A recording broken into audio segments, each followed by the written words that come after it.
Welcome to ഐ+ daily current affairs. ഇന്ന് December 3. ഇന്നത്തെ പ്രധാന ആനുകാലിക സംഭവങ്ങൾ നോക്കാം.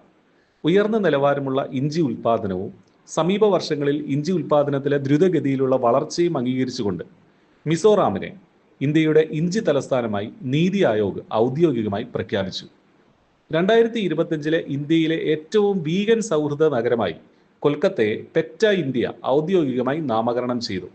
സസ്യാധിഷ്ഠിത ഭക്ഷണം, മൃഗ സൗഹൃദ സംരംഭങ്ങൾ എന്നിവയിൽ നഗരം വളർന്നു വരുന്ന സ്വീകാര്യതയെ അംഗീകരിച്ചുകൊണ്ട് കൽക്കട്ട മേയർ ഫിർഹാദ് ഹക്കീമിന് ഈ ബഹുമതി ഔപചാരികമായി സമ്മാനിച്ചു.